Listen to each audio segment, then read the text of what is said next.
أعوذ بالله من الشيطان الرجيم. بسم الله الرحمن الرحيم. وكذلك جعلناكم أمة وسطا لتكونوا شهداء على الناس. عن أبي هريرة رضي الله تعالى عنه قال قال رسول الله صلى الله عليه وسلم: لا عدوى ولا هامة ولا صفر، أو كما قال عليه الصلاة والسلام: اللهم صل على محمد وعلى آل محمد كما صليت على إبراهيم وعلى آل إبراهيم إنك حميد مجيد. اللهم بارك على محمد وعلى آل محمد كما باركت على إبراهيم وعلى آل إبراهيم إنك حميد مجيد. قرآن کریم سورۃ البقرہ دوسرا پارہ آیت نمبر 143. اس آیت مبارکہ میں اللہ رب العزت نے امت محمدیہ صاحب الصلاۃ والتسلیم کی ایک خصوصیت بیان فرمائی ہے. امت محمدیہ کی جہاں دیگر کئی خصوصیات ہیں، ان میں خصوصیت یہ بھی ہے کہ وَكَذَلِكَ جَعَلْنَاكُمْ أُمَّةً وَسَطًا، کہ اس امت کو ہم نے امت معتدلہ بنایا ہے. اس امت میں اعتدال کا وصف ہے، نہ اس میں افراط ہے نہ تفریط ہے، نہ الحاد ہے نہ بدعات ہے، نہ دین میں کمی کرنا ہے اور نہ ہی دین میں زیادتی کرنا ہے، نہ ہی دین کے ثابت شدہ مسائل کا انکار ہے، اور نہ ہی جو چیزیں دین میں موجود نہ ہوں ان کا اضافہ کرنا ہے.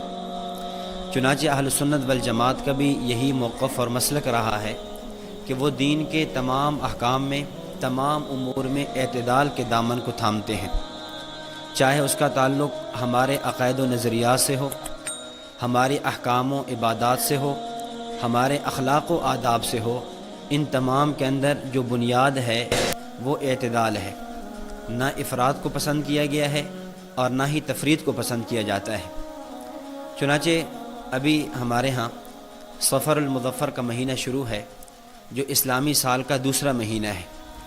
جس طرح کچھ لوگ عقائد و نظریات میں اضافہ بھی کر لیتے ہیں، کمی کر لیتے ہیں، افراط کر لیتے ہیں، تفریط کر لیتے ہیں، اسی طرح عبادات کا معاملہ آتا ہے، وہاں پر بھی ایسا ہو جاتا ہے، کسی چیز کا اضافہ کر دینا، کسی چیز کو کم کر دینا. بعینی ہی جب مختلف مہینے شروع ہوتے ہیں تو ان مہینوں میں بھی افراط اور تفریط ہو جایا کرتا ہے. اب صفر المظفر میں کچھ لوگ ایسی چیزیں جو دین میں ثابت نہیں ہیں ان کو توہمات کے نام سے، خزعبلات کے نام سے، رسومات کے نام سے ان کو دین کا حصہ سمجھ بیٹھتے ہیں. اور کچھ لوگ ایسے ہیں کہ جو چیزیں دین میں ثابت ہیں اس کا انکار کر بیٹھتے ہیں. جو چیز ثابت نہ ہو اس کو دین کا حصہ بنا لینا، یہ افراط ہے، یا دوسرے انداز میں یہ بدعات ہیں. جو چیز دین میں ثابت ہے اور اس کا انکار کر دینا، یہ تفریط ہے، یا اس کو الحاد کہہ سکتے ہیں. تو صفر المظفر میں بھی ایسا ہی ہے کہ اس مہینے میں کچھ چیزیں ایسی ہیں جو توہمات کے قبیل سے ہیں، جن کی شریعت کے اندر کوئی اصل نہیں ہے، شریعت میں کوئی حقیقت نہیں ہے، لیکن اس کو شریعت اور دین کا حصہ سمجھ کر اس کو کیا جاتا ہے اور اس کا نظریہ رکھا جاتا ہے. تو صفر المظفر کے حوالے سے جو ہمارے ہاں چند چیزیں رائج ہیں میں ان کا تذکرہ کروں گا. سب سے پہلے تو یہ سمجھیں کہ صفر یہ اسلامی سال کا دوسرا مہینہ ہے. اسلامی سال جو محرم الحرام سے شروع ہوتا ہے، ذی الحجہ پہ جا کر ختم ہو جاتا ہے، اس کا دوسرا مہینہ صفر ہے. صفر کا لغوی معنی ہوتا ہے خالی ہونا، صفرہ، اسی سے لفظ صفر بھی ہے. صفر کو صفر اس لیے کہتے ہیں وہ خالی ہوتی ہے، تو صفر کا معنی ہے خالی ہونا. علامہ ابن کثیر رحمۃ اللہ علیہ نے تفسیر ابن کثیر میں اس کی وجہ تسمیہ لکھی ہے. حضرت فرماتے ہیں کہ چونکہ شروع اسلام میں اور زمانہ جاہلیت میں بھی 4 مہینے ایسے تھے جو حرمت والے تھے، جن کو ہم اشہر حرم کہتے ہیں، کہ جن مہینوں کے اندر قتل و قتال کرنا، ان مہینوں میں لڑائی کرنا، جنگ کرنا یہ جائز نہیں تھا. ان میں 3 مہینے تو لگاتار ہیں، ذوالقعدہ، ذوالحجہ اور محرم، یہ 3 مہینے لگاتار ہیں. اور ایک چوتھا مہینہ ہے جو رجب ہے، جو شعبان سے پہلے آتا ہے. تو 3 مہینے ایسے ہوا کرتے تھے کہ جن کے اندر قتل و قتال کی اجازت نہیں تھی. تو چونکہ اہل عرب کی گھٹی کے اندر قتل و قتال تھا، شجاعت تھی، جرأت اور بہادری تھی، تو ان کے لیے بہت مشکل ہو جاتا کہ وہ 3 مہینے قتل و قتال سے باز رہتے. جب یہ 3 مہینے مکمل ہوتے، سفر شروع ہوتا، تو یہ لوگ گھروں سے نکلنے شروع ہو جاتے قتال کے لیے، لڑائی کے لیے، جنگ کے لیے۔ تو چونکہ ان کے نکلنے سے گھر خالی ہو جایا کرتے تھے، اس بنیاد پر اس مہینے کا نام سفر رکھا گیا ہے۔ لیکن اس مہینے میں کچھ چیزیں ایسی ہیں جو زمانہ جاہلیت میں بھی تھیں، اور ان رسومات میں سے کچھ آج ہمارے ہاں بھی ہیں، وہ نظریات اپنائے جاتے ہیں۔ مثلا اس مہینے کو عام طور پہ نحوست کا مہینہ سمجھا جاتا ہے، اس لیے ہمارے ہاں جب ہم یہ لفظ سفر بولتے ہیں، ہم اس کے ساتھ ایک اور قید لگاتے ہیں، یا سفر المظفر کہتے ہیں یا سفر الخیر کہتے ہیں۔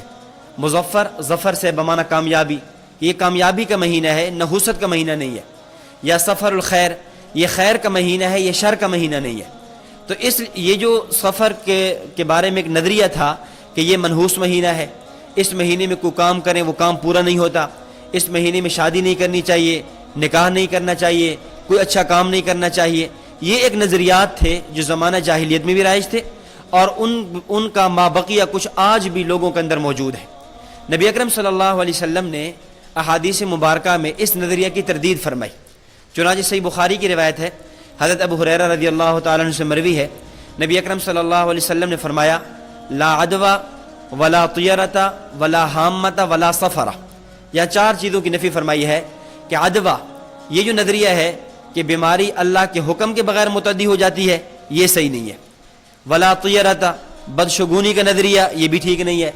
ولا حامۃ، حامہ ایک نظریہ تھا، مشرکین مکہ کہا کرتے تھے کہ جب کوئی آدمی مر جاتا ہے، دنیا سے چلا جاتا ہے، مقتول ہو جاتا ہے، تو جب تک قاتل مقتول کے ورثاء قاتل سے قصاص نہیں لیتے، اس وقت تک اس کی روح آتی ہے اور وہ آ کر کہتی ہے کہ مجھے خون پلاؤ، مجھے خون پلاؤ۔ تو فرمایا اس کی بھی کوئی حقیقت نہیں ہے۔ اور ساتھ ہی فرمایا ولا سفر، یہ جو سفر کو تم منحوس سمجھتے ہو، سفر کو شر کا مہینہ سمجھتے ہو، اس کی بھی کوئی حقیقت نہیں ہے، کیونکہ کوئی بھی مہینہ ہے وہ اس کے اندر جو ہے فی نفسی ہی کوئی برائی نہیں ہوتی۔ اگر برائی آتی ہے تو انسان کے عمل کی وجہ سے آتی ہے، اگر اس کے اندر جو کمزوری آتی ہے تو انسان کے اپنے گناہوں کی وجہ سے آتی ہے، ورنہ زمانہ سارا کا سارا اللہ کا پیدا کرتا ہے۔ جو بھی مہینہ ہو، وہ سارے مہینے، وہ سارے زمانے، سارے دن اور رات، یہ اللہ تعالیٰ کے پیدا کرتے ہیں۔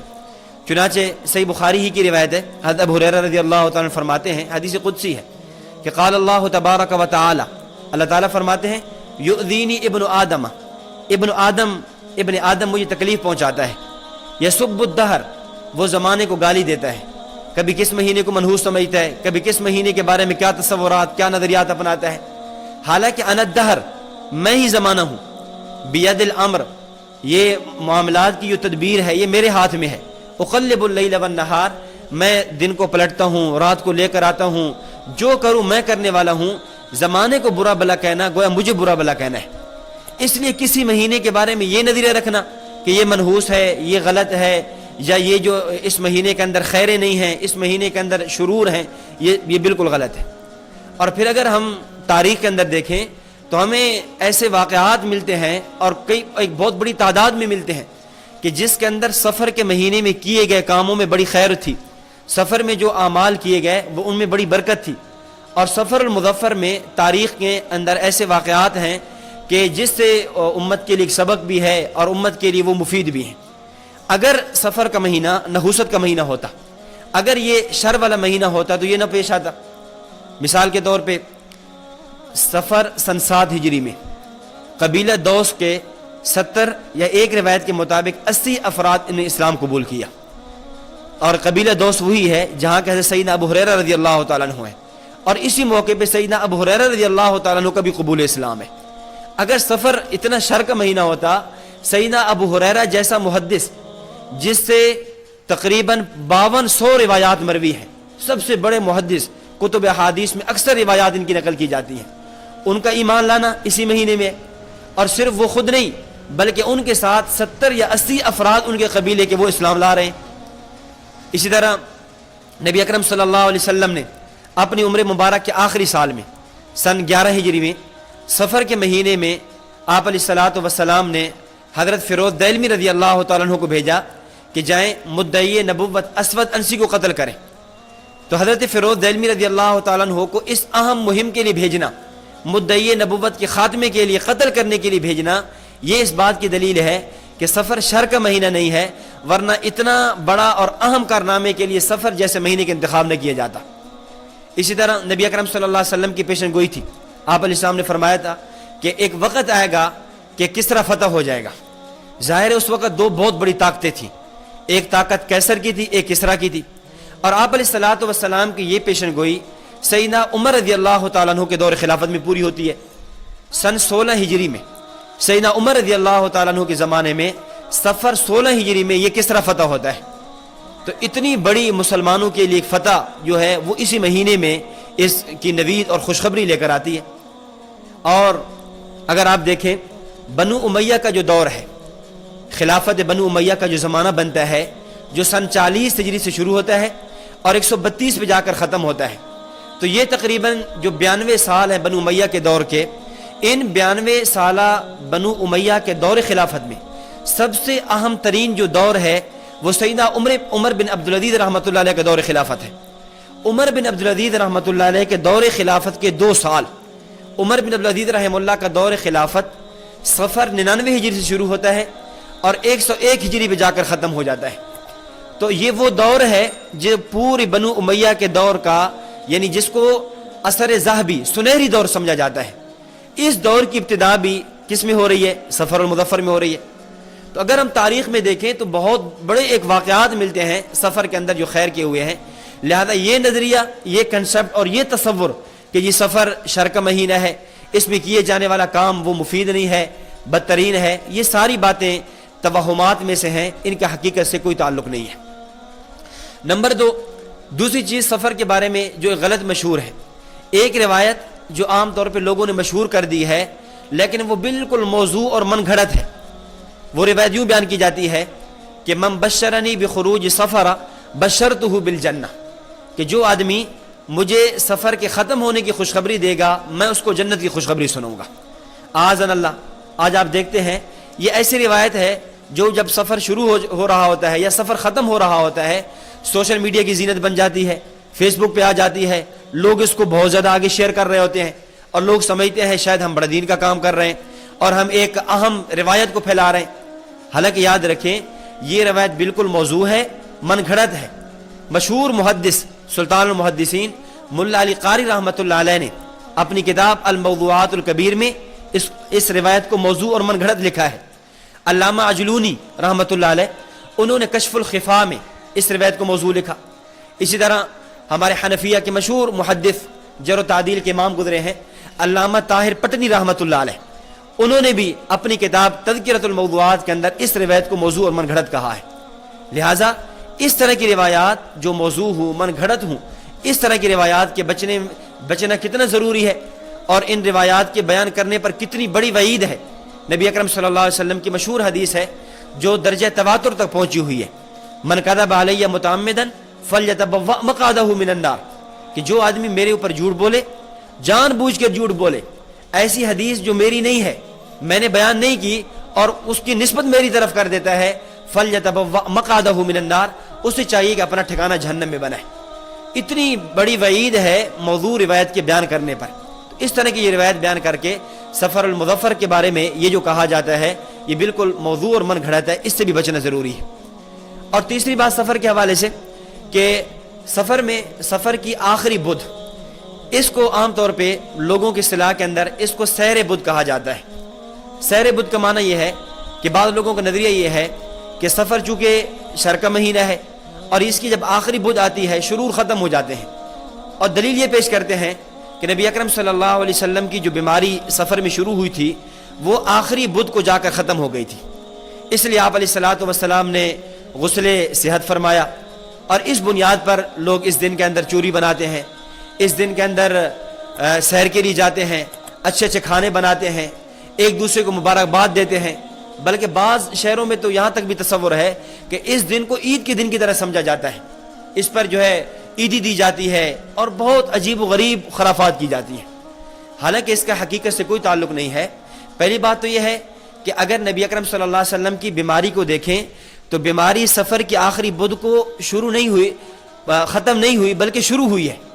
چنانچہ مشہور محدث اور سیر نگار حضرت مولانا ادریس کاندلی صاحب رحمۃ اللہ علیہ نے مشہور زمانہ کتاب سیرت المصطفیٰ کی آخری جلد میں لکھا کہ نبی اکرم صلی اللہ علیہ وسلم کی بیماری کی ابتدا 28 صفر بروز چہار شنبہ یعنی بدھ کے دن 28 صفر بدھ کے دن آپ کی بیماری کی ابتدا ہوئی ہے. اور یہی بات مفتی اعظم پاکستان مفتی محمد شفیع عثمانی صاحب رحمۃ اللہ علیہ نے سیرت خاتم الانبیاء میں نقل کی ہے. اس کے علاوہ بھی کئی سیر نگاروں نے یہی بات نقل کی کہ نبی اکرم صلی اللہ علیہ وسلم کی بیماری سفر کے آخری بدھ کو ختم نہیں ہوئی بلکہ شروع ہوئی ہے. اور پھر آپ علیہ الصلوۃ والسلام کی بیماری یہ 12 ربیع الاول تک چلی ہے. پھر 12 ربیع الاول کو آپ علیہ الصلوۃ والسلام کا انتقال پرملال ہے. تو یہ جو سفر کے بارے میں یہ نظریہ ہے یہ بھی غلط ہے. تو اس طرح کئی نظریات ہیں, کئی توہمات ہیں, ان کا حقیقت سے کوئی تعلق نہیں ہے. ان تمام سے بچنا بہت ضروری ہے. اور خاص طور پہ ہمارا جو تعلق ہے ایک اہل علم طبقہ سے ہے, علماء سے ہے, طلباء سے ہے. تو ہماری یہ ذمہ داری بنتی ہے. حضرت استاد محترم دامت برکاتہم العالیہ بارہا یہ بات جملہ ارشاد فرمایا کرتے تھے کہ بحیثیت عالم ہونے کے, بحیثیت طالب علم ہونے کے ہماری ذمہ داری بنتی ہے کہ جس وقت میں, جس زمانے میں, جس مہینے میں, جس علاقے میں جو بدعات شروع ہو جائیں, جو رسومات شروع ہو جائیں, جو توہمات اور خرافات شروع ہو جائیں, ہماری ذمہ داری بنتی ہے ہم امت کو اس سے بچائیں. امت کے سامنے اعتدال کا موقف پیش کریں. ایسا موقف لائیں جس میں نہ افراط ہے نہ تفرید ہے, نہ اس میں بدعات ہے نہ اس میں الہاد ہے, نہ کمی ہے نہ زیادتی ہے, وہ پیش کرنا ہے. تو اب اس موقع پر بھی ایسا ہوتا ہے کہ یہ جو چیزیں ہیں ان کا دین سے دور دراز سے بھی تعلق نہیں ہے, لیکن لوگ ان کو دین کا حصہ سمجھ لیتے ہیں اور اس کو دین سمجھ کے پیش کرتے ہیں. اس کو امت کے سامنے لایا جاتا ہے. اور پھر بعض لوگ کیا کرتے ہیں کہ اسی کو بنیاد بنا کر, ان توہمات کو بنیاد بنا کر جو شریعت کے ثابت شدہ مسائل ہیں ان کا انکار کر بیٹھتے ہیں. توہمات کو بنیاد بنایا, کرامات کا انکار کر دیا. توہمات کو بنیاد بنایا, کشف کا انکار کر دیا. توہمات کو بنیاد بنایا, تصوف کا انکار کر دیا. بھائی کیوں؟ کہتے جس طرح یہ توہمات ہیں ان کا حقیقت سے کوئی تعلق نہیں ہے, کرامات یہ بھی کہانیاں ہیں, کشف یہ بھی کہانیاں ہیں, تصوف یہ بھی کہانی ہے, اس کا بھی شریعت سے کوئی تعلق نہیں ہے. حالانکہ یہ بات بالکل غلط ہے. یہ لوگ جنہوں نے ان توہمات کو دین میں شامل کیا یہ لوگ افراد کا شکار ہوئے. جن لوگوں نے اس کو بنیاد بنا کر توحید کے نام پر امت کو دھوکہ دیا, توحید پر غلو کر کے یہ جو کرامات, کشف, تصرف اور جو ہے جادو اور تصوف, ان چیزوں کو جو شریعت میں ثابت تھیں ان کا انکار کر دیا, یہ بھی غلط ہے. حالانکہ اگر یہ چیزیں ثابت نہیں ہیں ہم اس کے نہ ثابت ہونے پر دلائل پیش کرتے ہیں, اور اس کے مد مقابل کرامات وہ دین ہی کا حصہ ہے, شریعت ہی کا حصہ ہے, اور اس کا ثبوت قرآن سے بھی ہے, احادیث سے بھی ہے, صحابہ کرام رضوان اللہ علیہ مجمعین کے واقعات سے بھی ہے. اور تو اور جو لوگ کرامات کا انکار کر رہے ہیں خود ان کی کتب میں بھی کرامات کے ڈھیروں واقعات موجود ہیں. تو اس بنیاد پر ہم کرامات کا انکار نہیں کر سکتے. تو قرآن کریم میں اللہ رب العزت نے یہی بات سمجھائی ہے کہ وَكَذَلِكَ جَعَلْنَاكُمْ أُمَّةً وَسَطًا, ہم نے یہ جو امت بنائی ہے امت محمدیہ امت معتدلہ ہے. اس لیے اعتدال کا تقاضا یہ ہے کہ شریعت کے ہر حکم میں اعتدال کے دامن کو تھاما جائے, چاہے اس کا تعلق عقائد سے ہو, چاہے اس کا تعلق عبادات سے ہو, چاہے اس کا تعلق معاشرات سے ہو, چاہے اس کا تعلق کسی مہینے سے متعلقہ مسائل سے ہو.